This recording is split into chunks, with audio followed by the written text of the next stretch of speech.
देश की पहली डिस्प्ले यूनिट उत्तर प्रदेश में स्थापित हुई और वह निवेश भी हमारे यहां कहां से आया था? चीन से आया था।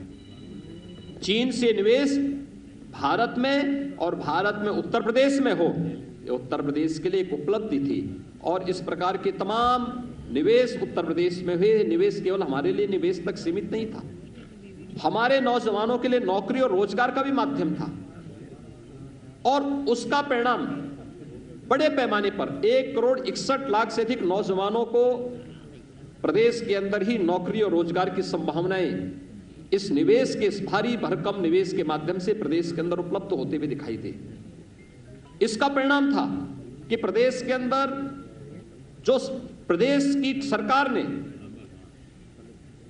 आदरणीय प्रधानमंत्री जी के मार्गदर्शन में जब 2017 में हम लोगों ने अपना लोक कल्याण संकल्प पत्र जारी किया था, तब हमने परंपरागत उद्यम को बढ़ावा देने के लिए भी घोषणा की थी और राज्य सरकार ने उसे एक इवेंट बनाया था, वन डिस्ट्रिक्ट वन प्रोडक्ट के रूप में।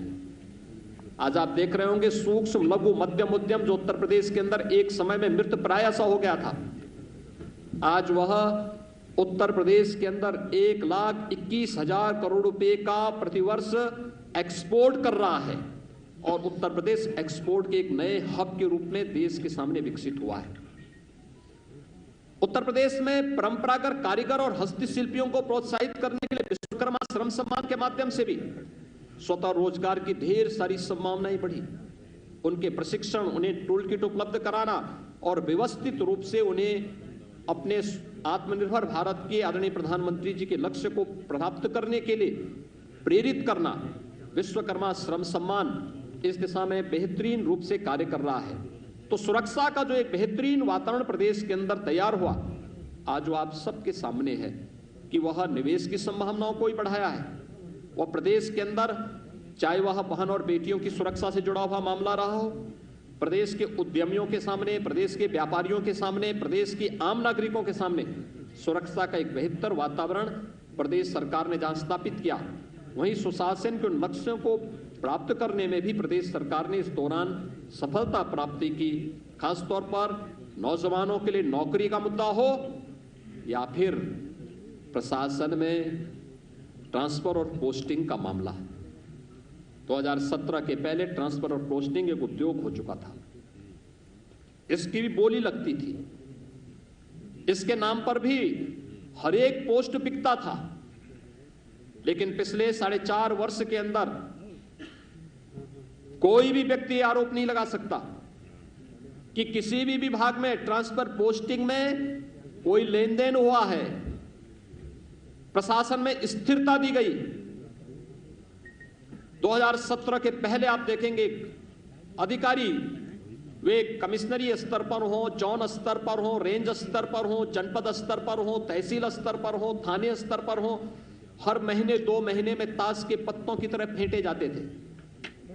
लेकिन 4.5 वर्ष के अंदर आपने देखा होगा प्रशासनिक स्थिरता हर एक स्तर पर, उस स्थिरता ने एक स्थायित्व दिया और उस स्थायित्व ने लोगों में कार्य करने की एक गति दी, लोगों का विकास के प्रति रुझान बढ़ाया, टीम वर्क से कार्य का परिणाम सामने आया। और देखते ही देखते जिस उत्तर प्रदेश के बारे में प्रधानमंत्री जी ने कहा था कि उत्तर प्रदेश को 2017 के पहले क्या समझा जाता था कि देश के विकास को अवरुद्ध करने वाला प्रदेश, क्योंकि किसी भी योजना में आगे नहीं था, हर एक योजना में पीछे, किसी में 17वें स्थान पर, किसी में 23वें स्थान पर, किसी में 27वें स्थान पर। और आज मुझे बताते हुए प्रसन्नता है कि देश के अंदर भारत सरकार के द्वारा संचालित 44 योजनाओं में उत्तर प्रदेश नंबर 1 पर चल रहा है। प्रधानमंत्री आवास योजना 42 लाख गरीबों को एक आवास बिना भेदभाव के उपलब्ध कराया गया। 2,61,00,000 गरीबों को एक शौचालय उपलब्ध कराए गए। 1,38,00,000 गरीबों को विद्युत के निःशुल्क कनेक्शन उपलब्ध कराए गए। 1,56,00,000 से अधिक गरीबों को उज्ज्वला योजना में रसोई गैस के निःशुल्क कनेक्शन उपलब्ध हुए। 6 करोड़ से अधिक लोगों को आयुष्मान भारत के अंतर्गत 5 लाख रुपए की सुरक्षा बीमा का कवर दिया गया। 3 करोड़ प्रवासी और निवासी श्रमिकों को 2 लाख रुपए की सामाजिक सुरक्षा की गारंटी दी गई। 2 करोड़ 53 लाख किसानों को प्रधानमंत्री किसान सम्मान निधि से जोड़ा गया। 15 करोड़ प्रदेश के नागरिकों को कोरोना के पहले और दूसरे वेव में, पहले वेव में 8 महीने अप्रैल 2020 से लेकर के नवंबर 2020 तक और दूसरे वेव में मई 2021 से और ये निरंतर नवंबर 2021 तक मिलेगा। 15 करोड़ लोगों को निःशुल्क राशन की सुविधा का लाभ प्रदेश की सरकार, भारत सरकार के सहयोग से उपलब्ध करवाने का कार्य की है या कर रही है। यह तब संभव हो पाया जब हमने तकनीक को अपनाया, प्रशासनिक स्थिरता दी, ट्रांसफर पोस्टिंग में किसी भी प्रकार के लेन देन को दूर करते हुए पूरी ईमानदारी के साथ, पूरी प्रतिबद्धता के साथ इस कार्यक्रम को आगे बढ़ाने का कार्य किया। आज उसका परिणाम है कि हर एक क्षेत्र में उत्तर प्रदेश आगे बढ़ता हुआ दिखाई दे रहा है। तकनीक की स्थिति प्रदेश के अंदर 2005-6 में भी आपने देखा होगा खाद्यान्न घोटाला हुआ था, उसकी सीबीआई जांच अभी भी प्रचलित है। लगातार हम लोग जब 2017 में आए थे, मुझे याद है दिसंबर 2016 में और जनवरी 2017 में आने के पहले, भारतीय जनता पार्टी नेतृत्व की प्रदेश की सरकार के आने के पहले प्रदेश के अंदर भूख से मौतें हो रही थी।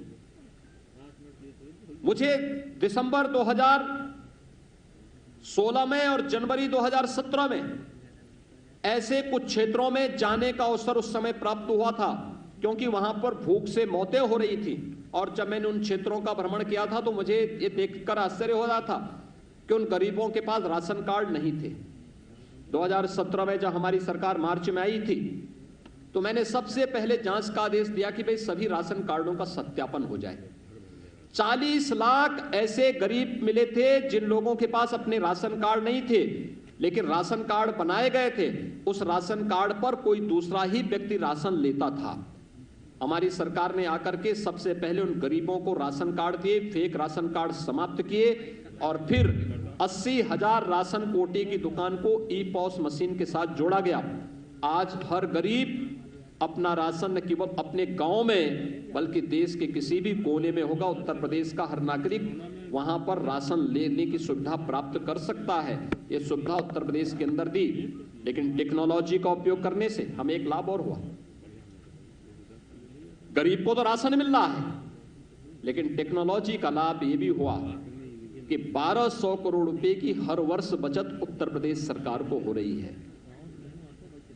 इसी प्रकार से खरीदारी का किसानों के लिए जो योजनाएं की गई, किसानों का कर्ज माफी से हमने किसान कल्याण के कार्यक्रम को आगे बढ़ाया था।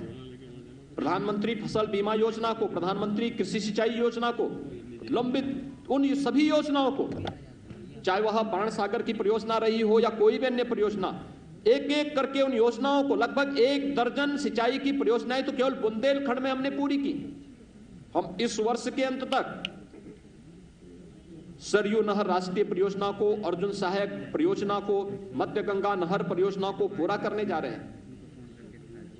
उत्तर प्रदेश जैसे राज्य में जो जल संसाधन पर्याप्त मात्रा में था, वर्षों से लंबित इन योजनाओं के कारण किसान उसका भरपूर लाभ नहीं ले पाता था, लेकिन आज उसका लाभ मिल रहा है। प्रोक्यूरमेंट हम लोगों ने प्रारंभ किया। याद करिए 2007 से लेकर 2017 के बीच प्रदेश के अंदर गन्ना मूल्य का 95,000 करोड़ रुपए का गन्ना मूल्य का भुगतान होता है और 2017 से अब तक 4.5 वर्ष के अंदर 1,43,000 करोड़ रुपए का गन्ना मूल्य का भुगतान हुआ।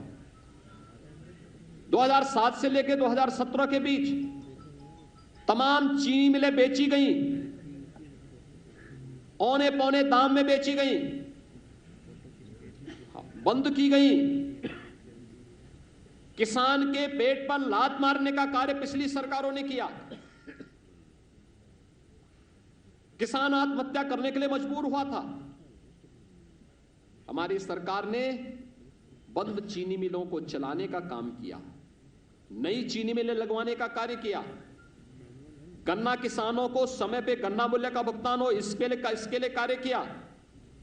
और हमारी सरकार ने यह भी सुनिश्चित किया कि कोरोना कालखंड में जब देश के तमाम राज्यों की आधी चीनी मिलें बंद हो गई थीं, कोरोना का सफलतापूर्वक मुकाबला करते हुए भी सभी चीनी मिलों को चलाने का कार्य किया गया।